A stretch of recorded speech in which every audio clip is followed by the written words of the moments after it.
اعوذ باللہ من الشیطان الرجیم، بسم اللہ الرحمن الرحیم، الحمدللہ رب العالمین، والصلاة والسلام علی رسولہ وآلہ الطیبین الطاہرین المعصومین۔ دعائے ابو حمزہ سمالی کے حوالے سے کچھ مہم ترین مطالب بیان کرنے کی توفیق ہو رہی ہے۔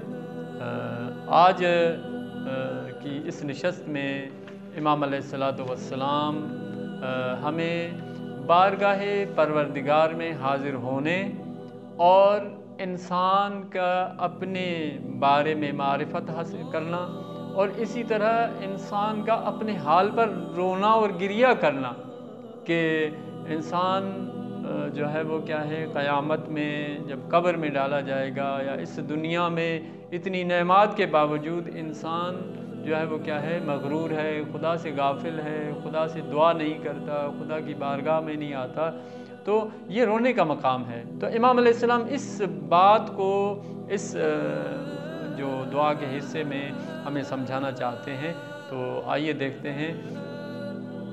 امام علیہ السلام عرض کرتے ہیں پروردگار کی بارگاہ میں کہ سیدی اخرج حب الدنیا من قلبی، پروردگارہ دنیا کی محبت کو میرے دل سے نکال دے، وجمع بینی و بین المصطفیٰ و آلہ خیرتک من خلقک و خاتم النبیین محمد صلی اللہ علیہ وآلہ وسلم۔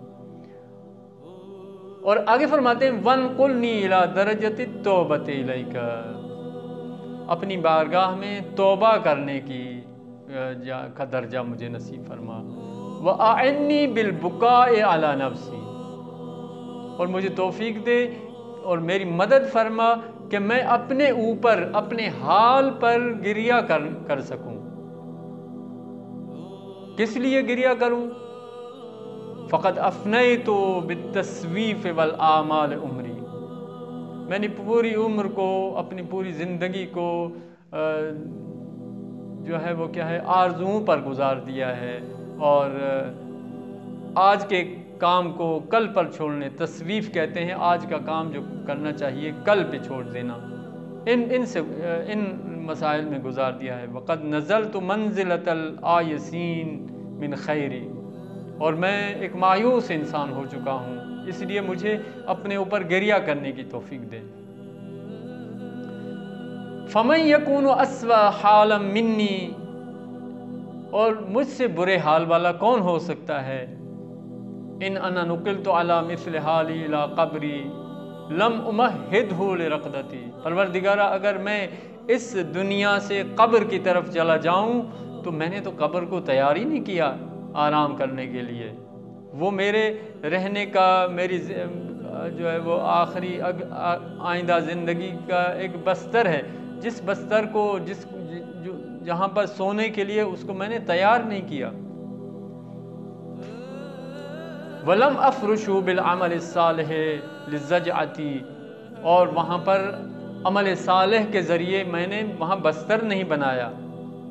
أَرَى نَفْسِي تُخَادِعُنِي وَأَيَّامِي تُخَاتِلُنِي، میں دیکھ رہا ہوں کہ میرا نفس، میری جان مجھے دھوکہ دیتی ہے،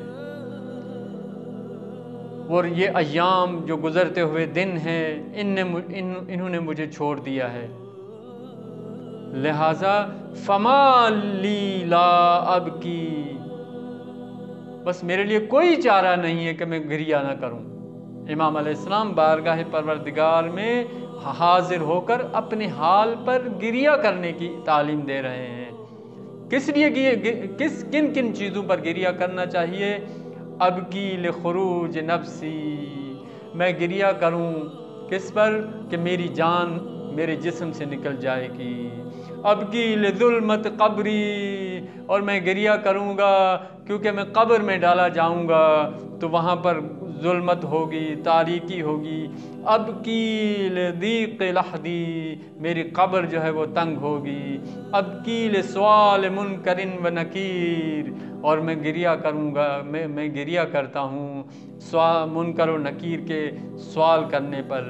ایایا ابکی لخروج من قبری عریانا ذلیلا حاملا ثقلی علی ظہری اور پروردگارہ میں گریہ کیوں نہ کروں کہ جب میں قبر سے خارج کیا نکالا جاؤں گا اور میں عریان ہوں گا، ذلیل ہوں گا اور اپنے گناہوں کا بوجھ میری کمر پر ہوگا، اس حالت پر مجھے گریہ کرنا چاہیے۔